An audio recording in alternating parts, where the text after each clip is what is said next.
You, my friends, are the source of happiness. You are happiness.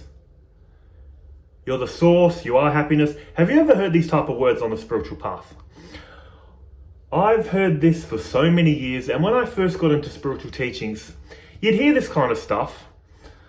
But if you're anything like me, I thought, yeah, that sounds cool and all, but how? How am I the source of happiness? You know what happiness is? Money, people, experiences. That's the source of happiness. That's how I felt. All this, you're the source. I'm like, how? I don't get it. If you're anything like me, you'd be thinking the same now, or you used to think that.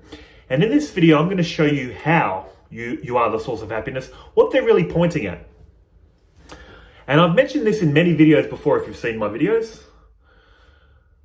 Your default state is happiness, which desire clouds, blocks the happiness. I'm giving the $8 whiteboard from Kmart a break. I went to Microsoft Paint and I made this little illustration, if you can see here. What you're seeing here is you are the source of happiness. That's what they're saying in spirituality. And all these little red bubbles are your desires that are clouding that happiness. You'll also see this little burst of yellow.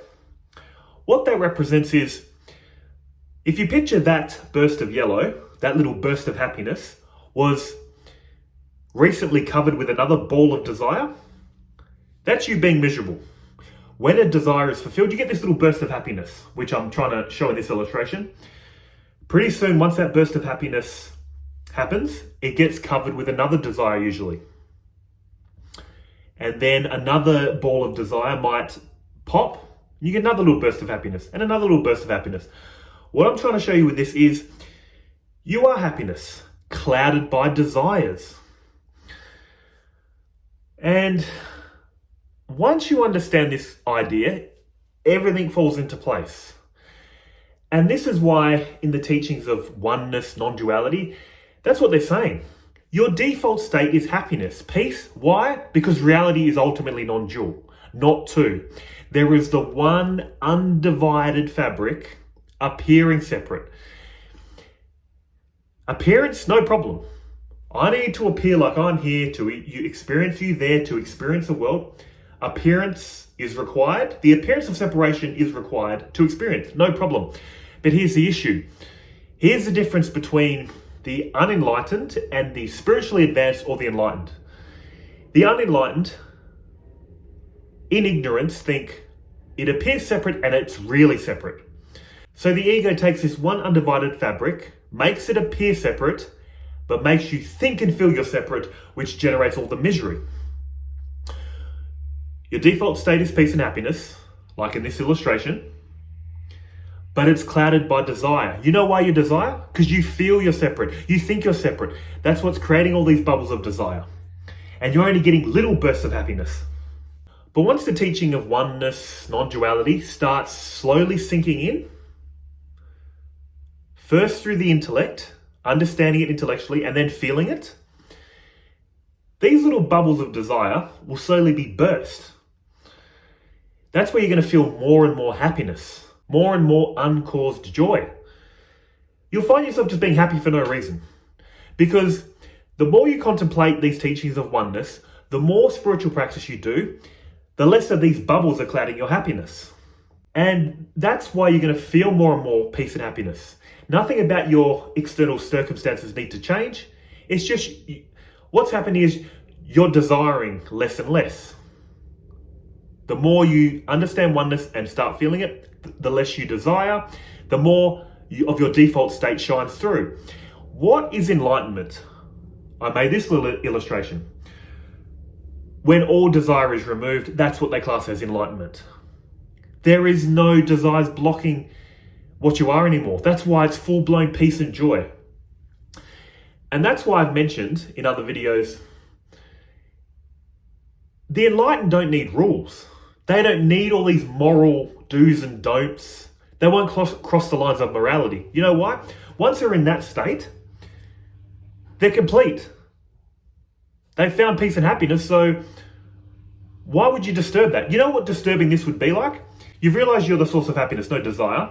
You know what would disturb this? Putting more little red balls in front of it. Why would you do that?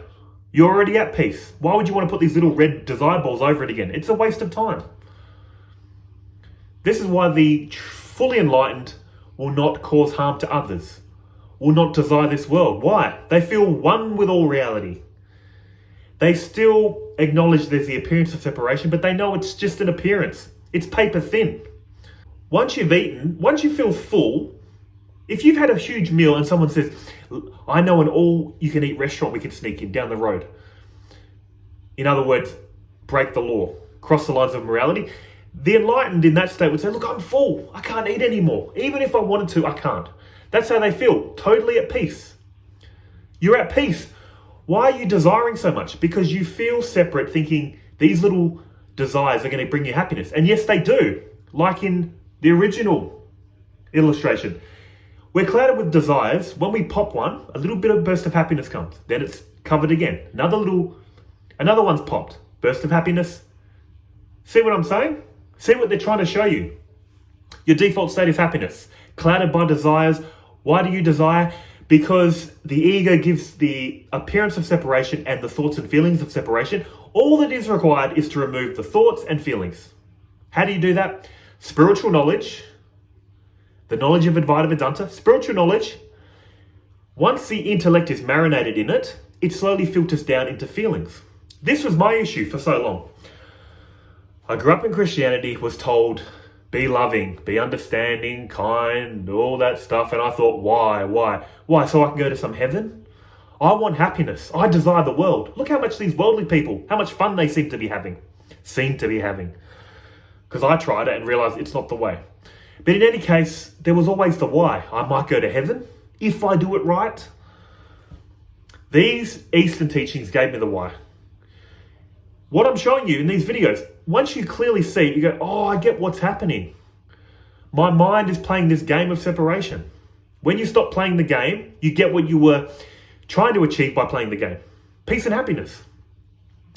Once the why is answered intellectually, then you operate from what you know intellectually.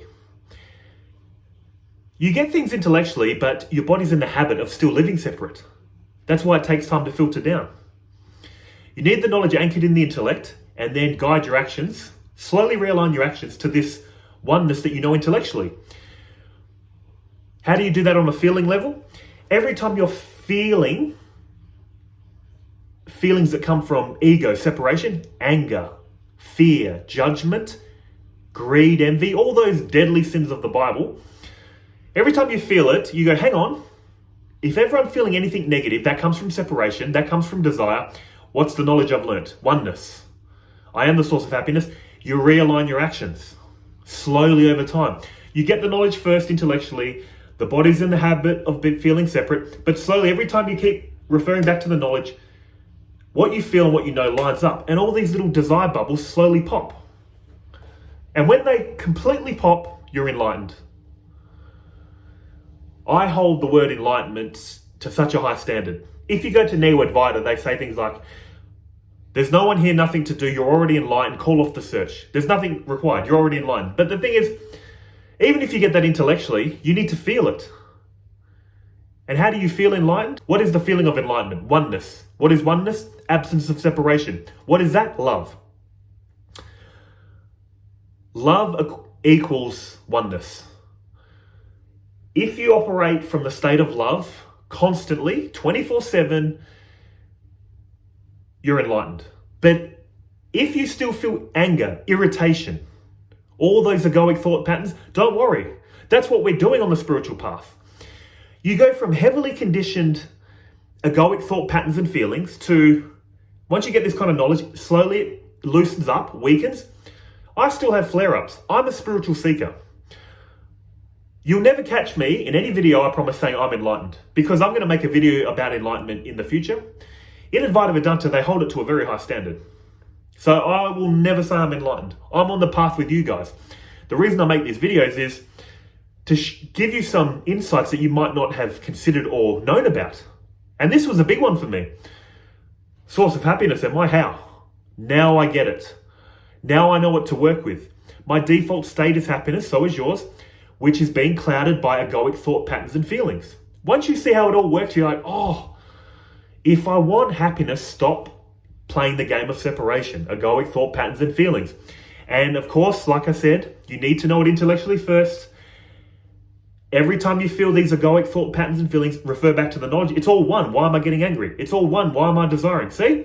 Slowly over time, more and more of these thought bubbles, more and more of these desire bubbles will pop, with the end goal being total peace, happiness, freedom. Your true self, which you've always been. You're that now, but all these desires are clouding it. See what I'm saying, guys? The teachings of non-duality are very intellectual, but once you get the concepts, you can start working with the concepts on a feeling level, and then it all lines up, and then happy times, good days. Happy days. I don't know why my accent is changing. What kind of accent is this? South African? I don't know. I'm getting weird. I need to go. Hope this video helps, guys. See ya.